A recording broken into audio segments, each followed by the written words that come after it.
Hello, welcome to Do It Yourself channel.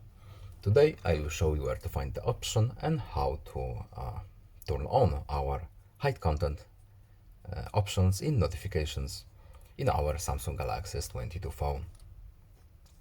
So, to hide our content on our lock screen, we have to go to the lock screen options. So, settings, then notifications, and here we have lock screen notifications. And here we have our hide content option.